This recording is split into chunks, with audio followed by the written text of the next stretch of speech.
Morning everyone. I'm delighted to be talking here at this seminar on personalised nutrition, Where's the Business? And it's my job to set the scene and sort of outline what we'll be discussing for the day and how the different sectors will then interact and how we see personalised nutrition growing. The term personalised nutrition isn't a new one, and in 2002 the Institute for the Future, Palo Alto, conducted a report on this and suggested that by today in 2010 that approximately 1/3 of consumers will be making food choices based on the concept of personalised nutrition or genetic and dietary advice linked. And while we now look at the reality of 2010 and said this perhaps was a little bit optimistic in 2002, what we want to do is sort of set the scene to say where are we now and how close are we to this realisation that the Institute for the Future suggested back in 2002. In terms of personalised nutrition, I want to sort of start and sort of discuss a little bit more about what we think personalised nutrition means here in UCG. Straight away when people think of personalised nutrition, they think straight away of the genetic influences on making or suggesting for food choices. However, there's many degrees of personalisation that can occur before we get straight to using the genetic profile. If we think of level 0 as basic general health eating guidelines with absolutely no personalisation, these are the food pyramids, the food plates, and general health eating guidelines that are given to a population. At level 1, we can begin to individualise by conducting individual dietary analysis for an individual, where they give information on their current food habits that are then analysed, and feedback is given on how to make changes within that to increase or decrease particular nutrients. This is conducted at the moment within the nutrition world, but isn't often considered an aspect of personalised nutrition. And I think that this will become a little bit key to personalised nutrition as we go forward. It may change how it is conducted at the moment, and we'll hear later on from Rick Weiss from VireCare about their online dietary assessment tool that will also give some feedback. If we move to stage 2, it adds on to stage 1 and takes not just their current dietary intake, but also adds some phenotypic level to that, whether it's analysis of some biochemical biomarkers or blood pressure or some other health parameters. And we'll hear later today from Thomas Gunderson from BioIndex about their ability to measure many biochemical markers on finger prick blood samples. We're also going to hear from Christine Marini from bioMérieux about their interest in diagnostics. We'll also hear from Bianca Med and from Philips about their interest in electronic devices that would also help us to phenotype individuals. I'm going to talk a little bit more now about the genetic aspects, and I'm going to talk about some nutrient-gene interactions that may become part of some of the recommendations forward as we're going through and discovering more about personalised nutrition. So personalised nutrition is trying to go from that population-based dietary advice more towards an individual level of dietary advice that will eventually be based on maybe gene-nutrient interactions along with some phenotypic information also. However, the reality is that we may have what we call clustered dietary advice, where we're not taking individuals at the individual level, but grouping them together in like-minded individuals at targeted nutrition, as Mike is now calling it. So genetic variation is sometimes obvious. We can have genetic variation in height, we have genetic variation in our eye colour, we have genetic variation in our hair colour. And all of this is obvious genetic variation.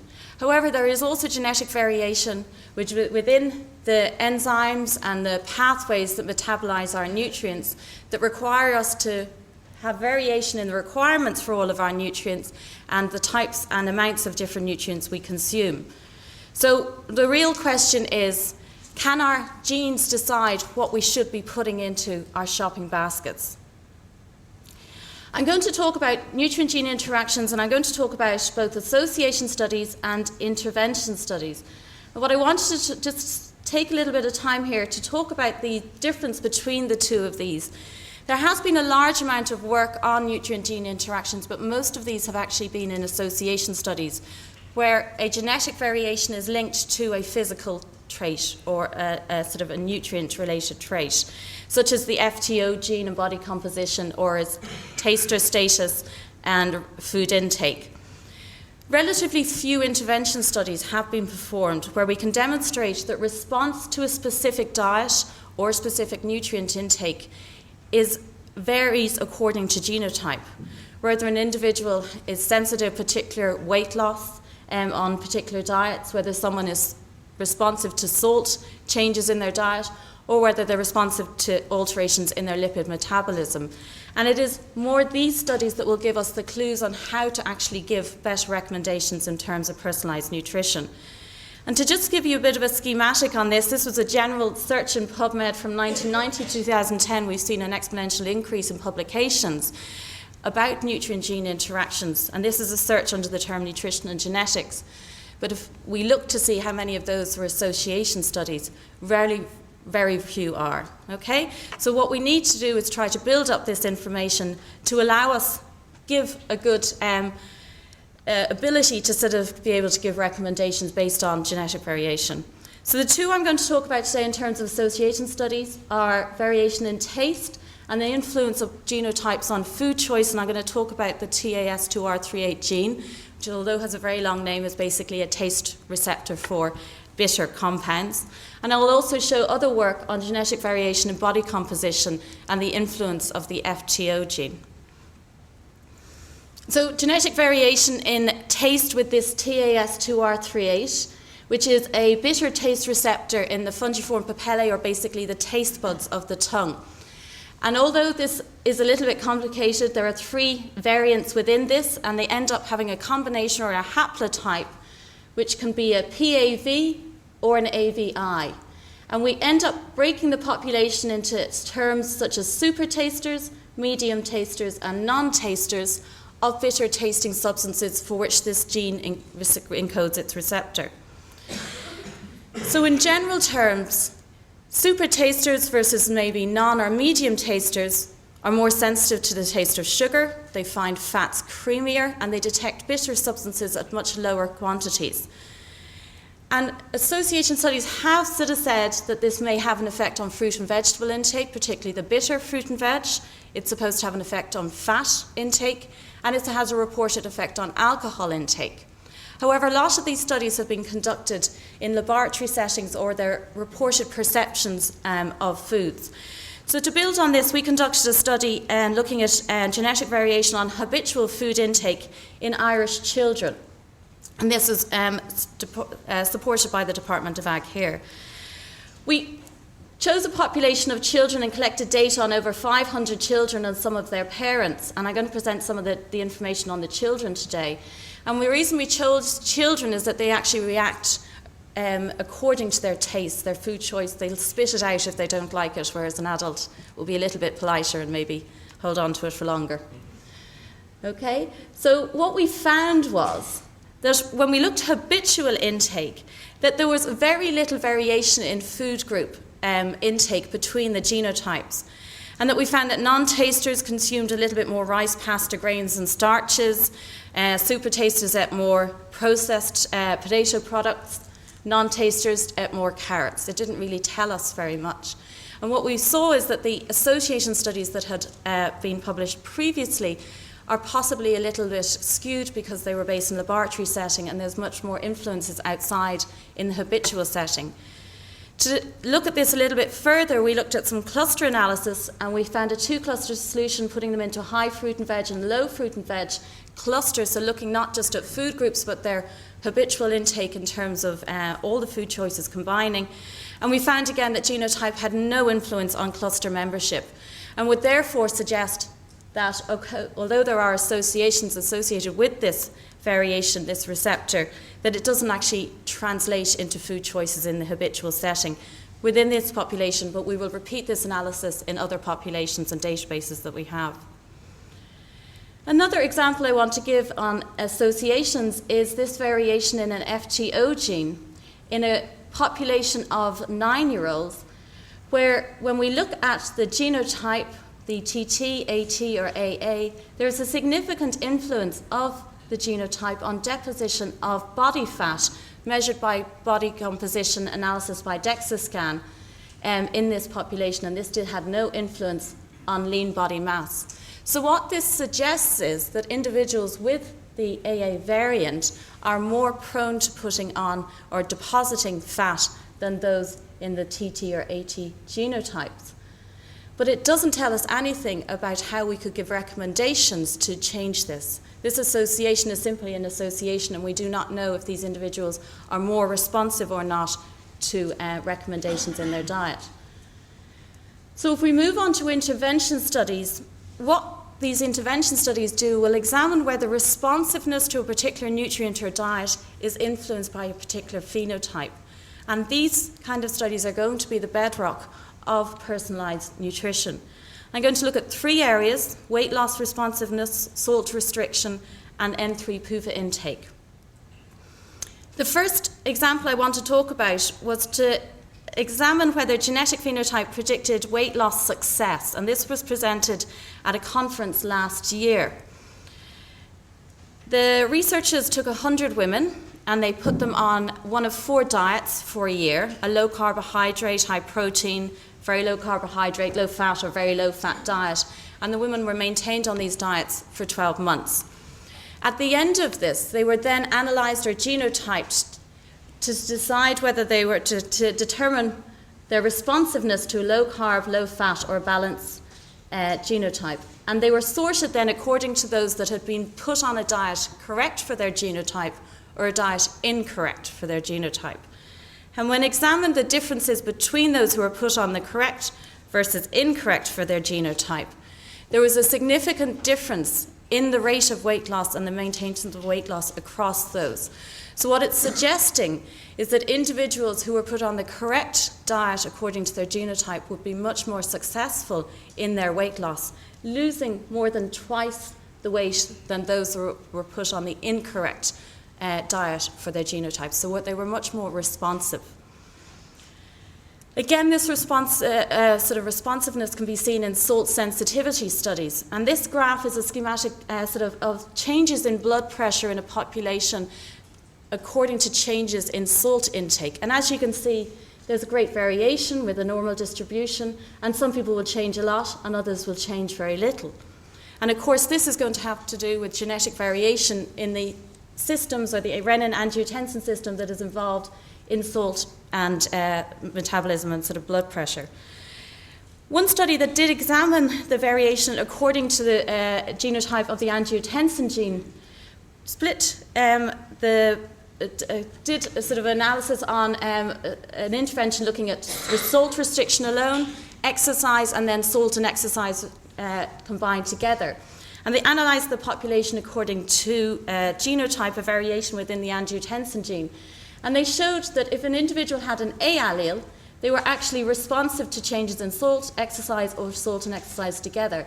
However, those with a GG genotype at this variant showed no change whether they were put on a salt, an exercise, or a combined diet together, and as such could be deemed non-responsive to changes in salt intake. And in terms of personalised nutrition, this group of individuals should not be given a dietary advice to reduce their sodium intake to have an effect on their blood pressure because they're obviously non-responsive. The final example I want to give is from some of the work that's conducted by researchers here in UCD on the lip gene study. And this was a large study that looked at 480 students with metabolic syndrome, and individuals were put on a variety of different interventions, and high saturated fat, high monounsaturated fat, low fat, high complex carbohydrate, low fat, high complex carbohydrate with N3 PUFAs attached, and these are the fatty acids associated with fish oil intake. So as you can see, there's a variation in the N3 PUFAs here. And the graph I'm going to show you looked at the variation in the NOS gene. And what we saw, the researchers saw when they looked at that was that, just before I start, this graph demonstrates the quartiles of changes in PUFA within the population, with the dark showing the least amount of change, and then this one here showing the greatest amount of change. And as you can see, the variant CCs here within this showed very little change in lipid levels when placed on these diets.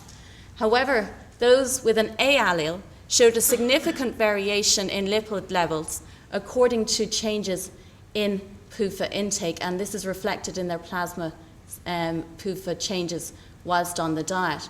So one could say that these are responsive to PUFA intakes and changes and how that affects their lipid metabolism, whereas the CC genotypes were not.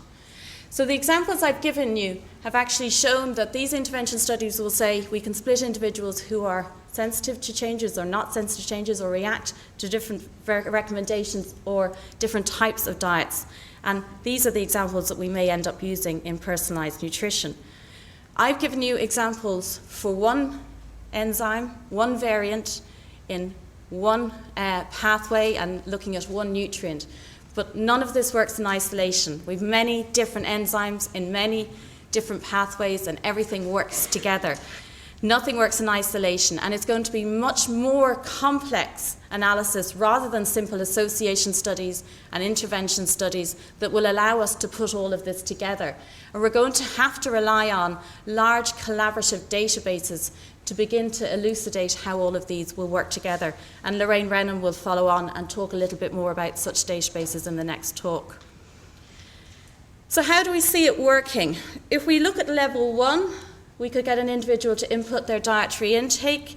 It could then be analysed, sent through. We get some dietary advice. We send it back to the individual, who then mulls it over, and when they're happy, we could get them to send on their information to an online supermarket, and a day later, their personalised diet could arrive at their door. We could add some phenotypic information to that, where suddenly the analysis will become a little bit more complex, the advice becomes more complex, and the understanding by the consumer will probably become more complex. The choices that they will have to make will then also have to be available in the supermarkets and will have to be accommodated according to the advice that was given here. It becomes even more complex when we add the genotypic variation as well. So how much more analysis will we have to do? How will we be able to give the dietary advice? And will that advice be translatable into food choices that are available in supermarkets? And is this something that the food industry can embrace? And we're going to hear more from the food industry later on today. So we have to find this balance between accuracy of our recommendations and the practicality, both at an industry level and at an individual level. Because we can give an awful lot of information, but unless we can actually give those recommendations and individuals can act on them, they mean absolutely nothing. And I think today will be key to see how the different sectors feel this growth of personalisation in terms of dietary stuff can actually work for them. So in our thoughts, we think that personalised nutrition may go from this individualised level to more of a targeted group level that may make it easier for the sectors to embrace this and make it easier for us to give recommendations on this. We at UCD have worked on a number of projects, and we've on a couple of ongoing projects I just want to give you a brief outline of. We are currently working along with colleagues in University College Cork, Trinity and University of Ulster on a large national nutrition phenotype database known here as JINGO, and this is funded by the Department of Ag and the Health Research Board. And we're collecting detailed dietary and phenotypic information from 3 different cohorts, a nationally representative, a metabolically challenged and an elderly cohort. And I think others will talk a little bit more about this in due course. So this work is ongoing, and we're at the process of data collection, and we will have a very large database to allow us to do some of the analysis that I have been speaking of earlier. We're also lucky to have been awarded a 7th framework contract or grant here in UCD, and UCD are leading this Food for Me, Personalised Nutrition and Integrated Challenges of Analysis and Opportunities, and we've many of the partners here with us today. There are 22 partners, and we aim to look at every sector, every possible sort of parameter within personalised nutrition, from business to detailed technologies. We're going to look at consumer attitudes. We're going to look at ethical and legal aspects as well. We're also going to conduct an internet-based proof of principle study in 8 countries and 1,000 individuals to see, can we do an intervention and look at the 3 different levels of personalisation that I have spoke of, levels 1, 2 and 3, to see as we go up the complexity from just basic dietary advice right up to the genotypic advice? Does it increase both the responsiveness and also the interaction with the volunteer? So this is due to start in May this year and will run for 4 years. So I hope today we will hear more of how the sectors feel we should be in 2010, and that maybe this little sort of caveat here that a third of us will be making choices based on this may not be too far away. And I hope you enjoy the rest of the day listening to everyone else. Thank you.